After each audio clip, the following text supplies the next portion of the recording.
Hey members, how are you? Past two member updates, I haven't made you look at my mug. I figured why not look at my mug? So I'm running what? 33.33%. So hi, but you're stuck with that. I'll just do my recording like this. Will that work for you guys? Uh, when I get bit bad. I hope everyone's doing well. I hope you've had a good week. I got a lot on my plate for you. So let's start with the core of this update, and that was yesterday's Apple announcement. So for those of you that weren't part of my webinar, Apple had an education-only announcement, and I wanted to overview what they announced. So if you see me looking over here, it's because that's where my notes are. So the biggie thing that they announced was an iPad, and the iPad pretty much is just like the current iPad, but it's being called iPad 6th generation. But it's that standard sized iPad, this guy. But it has a screen, different type that allows support for the Apple Pencil. So we now have support for Apple Pencil on that iPad, which I think is pretty cool. The other thing that was announced along with it was a third-party item from Logitech, and it's the Logitech Crayon, which is a $49 item that seems to work just like the Apple Pencil, but at least from all initial findings of it, it looks to be just basically a lower-cost Apple Pencil designed for smaller hands. So that was really the big announcement in the hardware side. There's a couple other things that came out. They released a space gray keyboard, a space gray mouse, some watch bands, some Apple cases. But in terms of the hardware, the biggie was that iPad. They're calling it a low-cost iPad. It starts at $299 for education, but that's the start-at price, and that price quickly ramps up to about $350+. So it is lower cost, but it isn't anything that I would consider to honestly be earth-shattering. How I feel about this, and I went back and I looked at the webinar, and I posted the webinar in the webinar folder, and I think I unintentionally almost bashed Apple, and I didn't mean to bash them, because if you are teaching younger kids, and those younger, I think a tablet sort of item is great for the littles, for the young hands, and pardon my coughing. And I don't think there's any other tablet company that does it as well as Apple, especially with their broad selection of apps. There are so many apps to choose from, and so where my concern simply is that Apple is still very much a walled garden when we look at BYOD.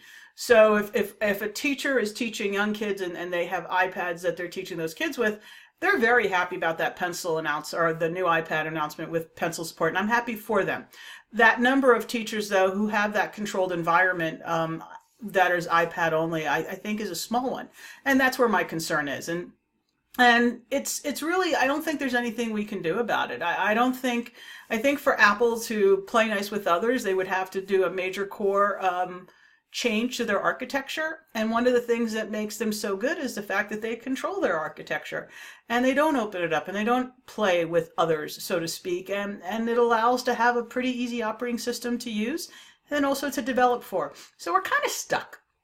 And I think we're going to be stuck. And I don't think Apple also is the company that will ever going to see a low-priced device like a Chromebook. As much as I'd like to see it, I just don't see it happening. And I'd love to be proven wrong about that. So that was the big hardware announcement. There were some interesting things on the software side. One of the things was Apple Classroom. And for some reason, I keep putting these backwards. So let me just look at my notes. Apple Classroom's being updated, and it's going to support Macs as well. And that's going to happen, my understanding is in June. So Classroom is going to get support for Mac as well. And then they released a new app called Schoolwork. And Schoolwork basically looks to be kind of like Google Classroom. You can set up assignments and all sorts of things. And once again, that's in the Apple ecosystem only. It only supports Apple devices from what I can see so far. So once again, those walled garden people, yay for them. They have some solutions to help them out. But for those of you that might be in a BYOD or a mixed environment, it's just simply, it's not going to be as important. You're probably going to be continuing to use your Google architecture. They also released everyone can create curriculum for teachers. A friend of mine found the learning guides at least, or the overviews online. I tweeted it out a couple days ago, but this is the same idea with everyone can code. This is everyone can create. And that's going to be available for the preview. I think was just the curriculum, or not the curriculum, the overview that's on their website right now. And then we should see some more from them. There was a lot of other stuff in there, like GarageBand got some updates for education. iWork got some updates for education. They also include pencil support. But honestly, not an earth-shattering sort of reveal from Apple.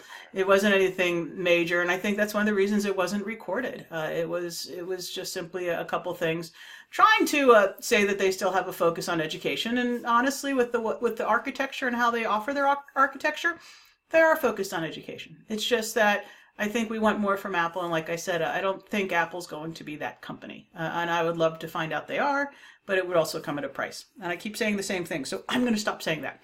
The other interesting thing that happened in this whole thing was on Monday, Acer announced their very first Chrome tablet. And this is the very first Chrome tablet. And this is when this came out. Oh, and it came with a stylus. And when this came out, I was like, Now, a lot of today's Chromebooks already have a tablet and stylus to them. So this is really designed for big time portability, those littles. If I was a teacher or a tech admin and I had a choice between a tablet and a Chromebook with a keyboard that also acted like a tablet, I would go towards that keyboard. But once again, those younger hands, this is a great solution that if you want to make sure that you have a managed scenario that's managed across all devices, this is a great scenario. Where are they going to get caught? The apps. Like I said, iPad has so many other apps that is not available yet on Chrome. But we can be thankful that Chrome is slowly bringing more apps, which is really, really neat. So I think it's going to be cool. I'm going to be curious to see where we go with this. But you know, Apple still wins this game with all their iPad apps. But I just thought it was funny that they released that, and we'll see where this goes from here. So that's the overview for that. A couple other things. Let me see. A couple other things. I just got off the phone this morning, conference call with Adobe, and I'm excited about what I think is a great focus on education. I've known these guys for a long time. I've seen them ebb and flow. And I've seen them been making some changes in the past year or so that I'm really excited about. Nothing that I can, of course, I hate to say this, nothing that I can go into, but I always like kind of giving you a heads up when I feel like I had an encouraging discussion with a group of people and what they might be doing. So I'm encouraged by what I'm hearing from Adobe, and I can't wait to be able to share with you some of the things that they are planning. One of the things that we're going to try to do is I'm going to try to do a free webinar with one of the guys from Adobe, the Spark team, and it's going to be Spark's tips and tricks. And so we've been talking about trying to get that possibly on my webinar calendar for this summer. What else do I got on your list? Rocketbook, people. Rocketbooks. My Rocketbook, thank you for your order. Just so you know, it's at cost. That's my cost. But I appreciate it's my way, putting it on the site for you a little bit cheaper is my way of saying thank you for being a member. Rocketbooks are due here on April 9th. I go out of town again on April 14th, so I'm going to have more than enough time to ship those Rocketbooks out to you. The shopping cart system I use gives me 2-day express mail at a somewhat affordable rate, so hopefully you will be seeing them before we end next week, which will make me very happy that you guys are getting those. So that's your Rocketbook update. The other update is I have stickers. If you're not on Facebook with me, you haven't seen these cute little stickers that I have. Hold on, I'm upside down. So I have, this is the 3-inch sticker, this is the 2-inch sticker, and then this is the 3-inch long sticker. So these guys just showed up. I think they're adorable. And if you want them, just get in touch with me. What I've been asking is for a self-addressed stamped envelope. I've been asking my non-members to throw some cash in there. In fact, I think I asked a couple members to throw some cash in there. But if you ordered a Rocketbook, I'm going to try my best to make sure these stickers are in here. I think I'll have a little bit more time than I thought for the Rocketbooks to show up. So I'm going to try my best to put these in here. But if you want to get your mittens on some stickers, let me know and just send me a self-addressed stamped envelope. It just makes it easier for me logistically to handle that. Because with this membership, there's just so much I have on the to-do list, which is wonderful. But I don't want me forgetting to set up an envelope and send it to you to fall through the cracks of you getting one. So that is the Rocketbook update, the stickers update. So testimonials. So on my website, I have an area called testimonials, and that has been available for many, many, many years. I apologize for the cough. And when I moved to a new website, I realized the testimonial system was not working well. So I asked my web developer to design a new testimonial system, and that went live yesterday. The only problem is all the testimonials I had before, they can't port in. They're having a lot of problems from the application I was using, and they're still working on it. They're going to try to give a single one-pager, but I'm also going to try to go in and put them in by hand, but they are really running into issues. So, and also this new testimonial system has breakdowns. I can say you could do a testimonial based on, did you see me present? Did you hire me? Did you see a webinar with me? And did you purchase something from me? So this is by no means, if you don't want to do this, don't. I'm never going to be that person that kind of nudges at you and says, why haven't you done this yet? That will never be me. I promise you that. But if you want to leave a testimonial, I believe if you head to leslie.link/testify, leslie.link/testify, you could leave a testimonial, especially if you're happy with the membership. I think it would be a great thing if you're happy, you could share that thought, so that way when people are looking at testimonials, they can click on bought something from Leslie and they can see your feedback. Also, if you've hired me for something before, I would love that, because and I put this on the testimonial page, there are so many times where an administrator hires me and says, I had no idea who you were, but my teachers came back and said I had to bring you in, and it was your testimonial page that made me realize, you know, that it looks like that you're doing good work. So if you could lend a hand, great. And like I said, don't feel like you have to. That'll never, ever, ever be me. And so let me go through my list. I feel like I'm missing something, which is driving me bonkers. But I will tell you, April 2nd will be your next, as long as the other side of the house gets the content to me in time, April 2nd is going to be your next member update, because what I'm trying to do is once a month, I'm trying to get one of the companies that I talk about, present, I'm trying to offer them a deep discount to you. So I'm trying to get them to offer whatever they do at a deep discount to you for a month. And so I'm going to try to do this every month, and it's not going to work out sometimes. Like the one I had planned for last month, they have some software updates going on. So it's one of those things I would never promise, but that's my goal. My goal is once a month to say, and this month we're focusing on this group. They do this, and this is what your price is. And then after that, then try to get a standard discount for you the rest of the time. So that's at least what I'm trying to do, and we'll see where we'll go from there. So I have someone lined up for April, and they just need to get their ducks in a row.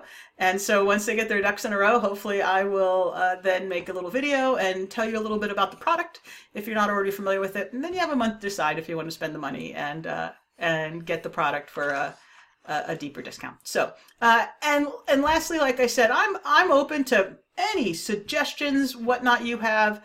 I'm here for you. You've invested your time and your money with me, and I'm here for you. So if you have ideas on how to improve this, or if you're liking something or not liking something, please let me know. So there you have it. That's my update for now. I know what I was going to say. What presentation am I working on?